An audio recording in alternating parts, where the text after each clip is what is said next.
Imagine throwing this highly publicized multi-million-dollar event specifically designed to prove that athletes on performance-enhancing drugs will just completely shatter human limits. Right. But then you just watch natural, clean athletes show up and beat them. It's wild. It is, and that is exactly what just happened. Welcome to the Deep Dive. Today we are plunging into the highly controversial enhanced games. Widely dubbed the Steroid Olympics on social media. Exactly. Which just made its debut over Memorial Day weekend, May 21st through the 24th, 2026, at Resorts World in Las Vegas. And, to really understand this, we're relying heavily on journalist Chris Gayomali. He actually spent a year embedded with the organizers, the doctors, and the athletes of these games. Yeah, his Reddit AMA was fascinating. It really was. Reading through that AMA, along with the community reactions and news snippets from the platform, you realize the sensational headlines completely miss the actual story here. For sure. Gayomali, as a former GQ editor and host of the Superhuman podcast, he provides this lens that cuts right through the noise and looks directly at the raw mechanics of the event. So our mission for this deep dive is to look past those clickbait articles screaming about athletes being juiced to the gills. We are going to uncover what this multi-million-dollar biohacking experiment actually achieved on the ground. Yeah, the real data. Right. Why it was really held in the first place, and what it ultimately means for you, the listener, and the future of consumer health. Because trust me, this is a bizarre collision of sports, cutting-edge science, and, well, high-stakes business. It really is. And to understand it, we have to meticulously examine the raw data of what actually happened on the field. I mean, the core premise of the enhanced games is almost like a comic book setup, right? Totally. Removing the biological speed limit. What happens when elite athletes are allowed to take performance-enhancing drugs with zero doping limits? Everyone thought it was going to be crazy. Right. The universal expectation was that world records would just be completely obliterated. Okay, let's unpack this.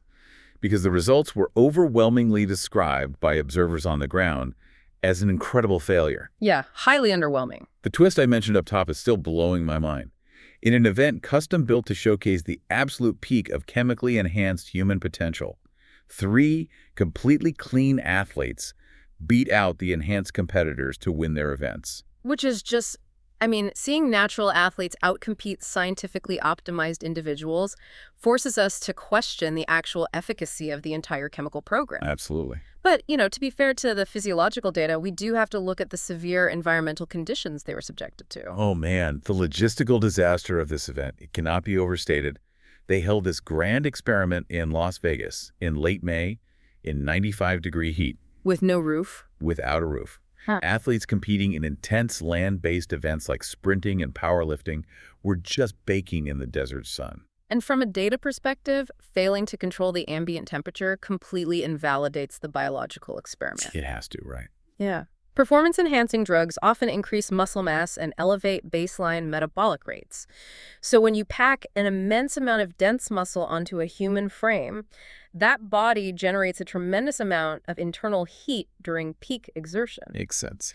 And if you cannot dissipate that heat because the ambient temperature is 95 degrees with direct solar radiation, well, the muscles simply cannot perform at their absolute limits. They just give out. Exactly. The body forces a shutdown to prevent heat stroke. It's like testing the absolute limits of human biology, but doing it while forcing people to bake in the Nevada sun. It's like putting a rocket engine in a car, but making it drive through a swamp. That's a perfect analogy. I just cannot comprehend how the organizers, with all their funding and grand visions, overlook something as incredibly basic as putting a roof over the athletes. Well, it points to a fundamental disconnect between the promotional vision of the event and the practical execution of elite sports science. They just didn't think it through. Right. The organizers were so hyper-focused on the controversial chemical enhancements that they neglected the basic physiological reality of thermal regulation. They basically set their own athletes up for mechanical failure. So, seeking refuge from that 95-degree heat, everyone's attention naturally pivoted to the water. Naturally. The swimming pool is the one area where a world record actually fell that weekend. But Gayomali's reporting revealed a massive, glaring asterisk attached to that record. Yeah, the pool was where the concentration of elite talent was highest. The organizers were strategic here, actually. They hired a highly connected coach named Brett Hawk to recruit top-tier swimmers. Okay. They brought in serious competitors like former Olympic silver medalist Ben Proud from the UK and Christian Kolomiev. And Cullomba's the guy who actually broke the world record, right? Yes, exactly. These are individuals who already have the natural talent and the intense work ethic fully ingrained. The PEDs were intended to provide that final 0.1% nudge to push them past human limits. But I am looking at the details surrounding that world record, and I am completely baffled. The swimmers weren't just chemically enhanced. No, they weren't. They were also allowed to wear ultra-buoyant speed suits, like equipment that has been strictly banned in traditional competition for years. Oh, yeah. The suits are a huge factor. Gayomali shared this amazing anecdote in his AMA about a sweet, blue-haired old lady who was hired by the games to custom make these speed suits. I love this detail. It's so funny. She told him she was constantly having to sew brand new suits during the lead up to the games because the athletes kept getting too brolic. Just too big. Yeah. Just massively muscular from all their enhancements. They were literally bursting out of the seams. What's fascinating here is, well, we really need to look at the physics of those suits to understand why this ruins the data. Right. Water is incredibly dense, creating significant friction against the human body. Ultra-buoyant suits work by literally lifting the swimmer's center of mass higher out of the water. So they just float better. Exactly. Less of the body is submerged, which physically reduces the surface area that causes hydrodynamic drag. Oh, I see. So by allowing banned, non-standard mechanical equipment alongside the biological enhancements, the organizers destroyed their own control variables. Right. If you're trying to prove tweaked humans are better than natural humans, why introduce a buoyant suit that messes with the comparison? You're no longer testing the biology, you're just testing the apparel. Precisely. We have absolutely no way of knowing what caused Kukulemev to break the record. Was it the biological power of the drugs, or was it the mechanical physics of an illegal suit reducing friction in the water? We don't know, and it defeats the stated scientific purpose of the event. I mean, to prove the drugs work, you must use the exact same Olympic standard equipment that natural athletes use. Of course. Introducing the suits tells us that a clean scientific comparison was never the priority. They just needed the headline of a broken record by any means necessary. Here's where it gets really interesting. If they didn't care about standardizing the variables with the suits, then they weren't actually trying to prove a scientific point. They were trying to prove a financial one. This is the core of it, yeah. Gayomali's year-long investigation uncovered that the enhanced games are essentially a highly orchestrated, multi-million-dollar business pitch. A huge pitch. A company called the Enhanced Group actually bought the games, putting 9 former Olympic weightlifters on generous stipends to participate. And looking at the financial realities of this company really explains the motives behind the spectacle. Let's hear it. The Enhanced Group recently went public on the New York Stock Exchange. However, community sources analyzing their financial disclosures highlighted a massive red flag. They debuted with a going concern warning. Oh boy. A going concern warning is Wall Street's version of a flashing neon alarm. It really is. It means the company's own auditors seriously doubt its ability to stay in business over the next 12 months. It is a literal countdown clock to bankruptcy unless they secure massive funding immediately. And get this, their quarterly revenue was reported at just $2,755. Wait, not $2 million? No. $2,755. Wow. They are burning through cash with almost zero money coming in. So the organizers use this high-minded, highfalutin rhetoric about ushering in a glorious new era for humanity and pushing the boundaries of evolution. Right, the superhuman PR spin. Exactly. But the underlying business model is quite different. The true mission is to develop a cultural and legal framework to normalize performance-enhancing drugs. For regular people. Yes. They want to pivot from extreme sports to the highly lucrative anti-aging and wellness market, selling these chemical enhancements to everyday normies. Is a Trojan horse. The entire event is a giant, sun-baked infomercial. Pretty much. The athletes, as incredibly talented as they are essentially acting as walking, breathing billboards. They are being utilized to convince you, the listener sitting at home, that you too can safely buy their proprietary testosterone blends to feel 10 years younger. Yeah. Get stronger, live better, all that. And utilizing the halo effect of elite athletes to legitimize a mass market consumer product, well, that explains all the bizarre logistical choices. Well, it all makes sense now. Right. It explains why they rushed to hold the event in a hot Vegas parking lot.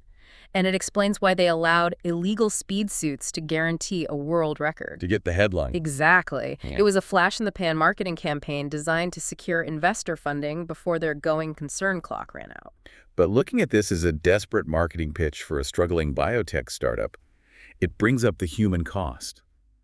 We really have to look at the human beings taking the physical and professional risks to make this infomercial happen. The athletes. Yeah. Gayomali noted that participating in this event was a deeply emotional experience for the athletes. They had to cross a massive psychological Rubicon. Because these are individuals who have spent their entire athletic lives, often decades, being told by coaches, regulatory bodies, and society at large that PEDs are fundamentally evil. They've been conditioned against it. Completely. So overcoming that ingrained cognitive dissonance to take an injection or swallow a pill represents a profound shift in identity, and the professional consequences were severe. And immediate. The World Anti-Doping Agency, WEA, absolutely condemned the games. They handed out swift, lifetime bans from all regular competition to every single athlete and coach who participated. That's huge. We aren't just talking about a slap on the wrist. We are talking about erasing a person from the global sporting community. Yeah, they lose their ability to coach legitimately. They lose mainstream endorsements. They essentially forfeit their legacy. They do. And, Gayomali went into his year-long embed highly skeptical, expecting this reckless, unregulated freak show. Which most people probably expected. Right. But over time, his view actually softened. Really? Yeah, he observed that the dosing administered to the athletes was surprisingly conservative. It was not a free-for-all. The protocols were rigorously monitored by top-tier doctors conducting constant blood work. Okay, so he ended up adopting a sort of harm reduction framework. His takeaway was that millions of people are already actively seeking out performance enhancements and anti-aging treatments anyway. Yes. So from his perspective, it is objectively safer to have access to doctor-monitored, highly calibrated testosterone therapies rather than people getting dangerous, unregulated advice from random Reddit forums or shady Discord servers. And the logic of harm reduction makes sense in a vacuum, right? If a doctor is checking your blood work to ensure a specific hormone therapy won't trigger a family history of cancer or cause cardiac stress, the immediate physical risk is mitigated. Mitigated compared to black market alternatives, sure. Oh. But even with that softened harm reduction view, Gayomali drew a very firm line in the sand regarding combat sports. Oh, absolutely. As a practitioner of Muay Thai himself, he recognized the profound ethical and physical difference between chemically enhancing an athlete to run faster on a track versus enhancing them to physically strike another human being. Because giving athletes chemical advantages in a fight elevates the scenario from a sporting advantage to a potential lethal threat. It's literally weaponizing them. Exactly. The force generated by a scientifically optimized fighter could completely overwhelm the natural biological defenses of an opponent. Gayomali joked about the lizard part of his brain morbidly wanting to see a fully juiced-up version of the famous Alistair Overeem versus Brock Lesnar UFC fight. Which is a terrifying thought. It is. But practically, he acknowledged that no governing body, legal or ethical, could ever sanction that level of engineered violence. The potential for catastrophic brain trauma or death is simply too high. If we connect this to the bigger picture, the harm reduction argument, this vision of safe, conservative, doctor-monitored enhancement, it raises a critical issue of scalability. Right. The rigorous medical oversight Gayomali witnessed worked for a handful of elite athletes at a highly scrutinized premier event, which was serving as the company's flagship marketing material. So what does this all mean? This is where I have to actively push back on Gayomali's optimism regarding the consumer side of this. Go for it. We just laid out the facts about the enhanced group. They are flashing bright red warning signs on the stock market, having made less than $3,000 in a single quarter. Yeah, the finances are grim. So how can anyone possibly trust that the incredibly expensive, rigorous, Olympic-level medical monitoring we saw in Vegas will actually be passed down to the average consumer buying their wellness products? They probably won't. Right. Intensive personalized medical monitoring is incredibly expensive. If they're already struggling to keep the lights on, won't they just cut corners? The pressure to cut corners on safety protocols will be immense. It absolutely will be. The transition from a bespoke, highly monitored athletic experiment to a direct-to-consumer biotech product is fraught with public health risks. Huge risks. If the ultimate goal is mass market normalization and high-volume sales to everyday people, the economic incentives will strongly dictate reducing overhead. And in this context, overhead means medical oversight. It is one thing to carefully monitor a former Olympian's blood work around the clock. It is a completely different ballgame to sell a subscription box of chemical enhancements to a stressed-out accountant who just wants to keep up with his kids on the weekends. Exactly. The narrative of safe, monitored enhancement is a fantastic marketing hook.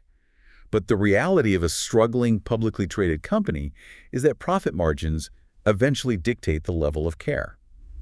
We are basically looking at a scenario where the normalization of these drugs precedes the infrastructure necessary to manage them safely at scale. That's a scary thought. It is.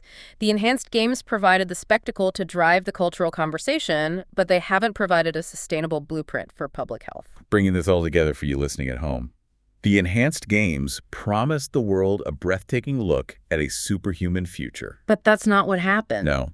What they actually delivered was a sun-baked, scientifically flawed infomercial for a financially struggling biotech startup. Yeah. They ruined their own scientific data by introducing buoyant speed suits just to guarantee a headline, and they couldn't even manage the basic physiology of keeping their hypermuscular athletes from overheating in the 95-degree Nevada sun.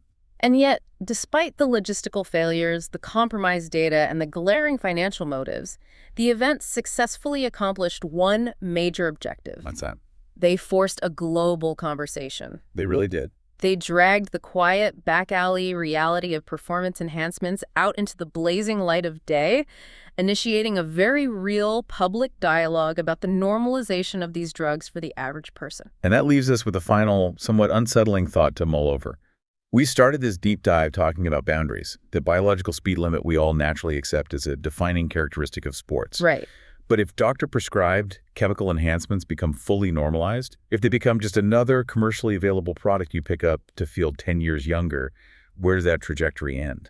That is the million-dollar question. Will we eventually reach a point in society where existing in your natural, unenhanced biological state is no longer seen as the baseline, but is actually viewed as a medical disadvantage that needs to be cured? Wow. Keep that in mind next time you see a headline promising a superhuman future. Until next time, keep digging.